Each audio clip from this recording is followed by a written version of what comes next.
জয়গুরু সুপ্রভাত। পরমপিতা রাতুলরাঙা চরণে ভক্তিপূর্ণ ভূমিষ্ঠ প্রণাম জানিয়ে শুরু করছি দীপরক্ষী গ্রন্থ থেকে পাঠ।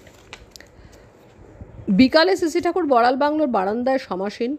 বেলা 3:40। শ্রী বড়মা একটু দূরে একখানে চেয়ারে বসে আছেন। কাছে 2-3 জন মায়েরা আছেন।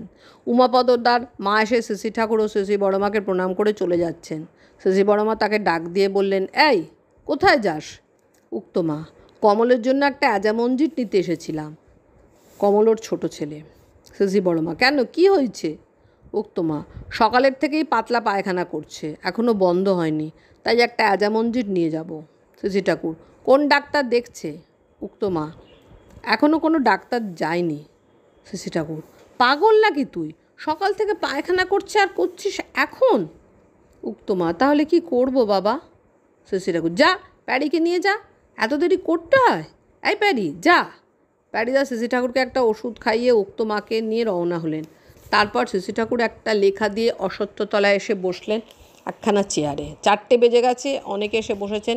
একটু দূর থেকে দেখা গেল রমনদার মা আসছেন অনেক বকতে বকতে। সেই দিকে তাকে রহস্য ভরে শ্রী ঠাকুর বলছেন, শ্রী ঠাকুর, কে, লেডি রমনের মা আসতেছে নাকি?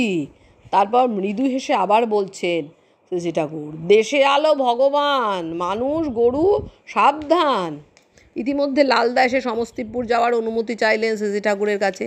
তিনি শ্রী ঠাকুরের জন্য তামাক আনতে যাচ্ছেন। শ্রী ঠাকুর, ভালো সুরভি তামাক আনা চাই, সুইট সেন্টেড, গলায় না লাগে, টানলে যেন বেশি গোলাপি গোলাপি ভাব লাগে এমনতর। লালদা, কেতনা লায়েঙ্গে? শ্রী ঠাকুর, এই 20-25, ভালো করে নোট করে নাও। লালদা প্রণাম করে চলে যাচ্ছিলেন। আজ বিকেলে শ্রী ঠাকুর গ্রন্থিমোচন কীভাবে হয় সেই সম্পর্কে একটা লেখা দিয়েছেন। সেই বিষয়ে বলছেন শ্রী ঠাকুর, গ্রন্থিমোচনের একমাত্র উপায় হচ্ছে শেয়ার্থ কেন্দ্রিকতা। ভিদ্যতে হৃদয় গ্রন্থিশ্ছিদ্যন্তে সর্বসংশয়া, ক্ষীয়ন্তে চাস্য কর্মাণি তস্মিন দৃষ্টে পরাবরে।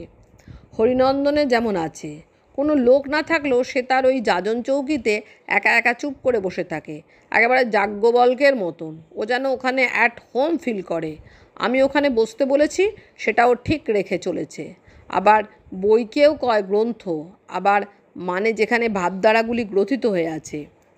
এরপর শ্রী ঠাকুর আশুদাকে 50 টাকা জোগাড় করে আনতে বলেন। আশুদা টাকার জোগাড়ে গেলেন। তার দিকে তাকিয়ে শ্রী ঠাকুর, এই মানুষগুলি সব ব্যাংক অফ এবিলিটি, যোগ্যতার ব্যাংক। মানুষ যদি প্রপার হয়ে ওঠে তবে আমার বড় কষ্ট হয়। তার জন্য একটা লাইন বা সীমারেখা থাকা লাগে, যার মধ্যে মানুষ ইজিলি কাজ করতে পারে। যেমন তোমার চলনা বজায় থাকে হয়তো 100 বা 200 টাকা হলে, তুমি কখনোই তা এক্সিড করো না। তোমার চলতি, তোমার রানিং খরচ যেন এর মধ্যেই থাকে। তুমি 1000, 2000 কি 5000 টাকা পেলেও প্রয়োজনকে কখনো সেভাবে বাড়িয়ে তুলো না। জয়গুরু বন্দে পুরুষোত্তমম।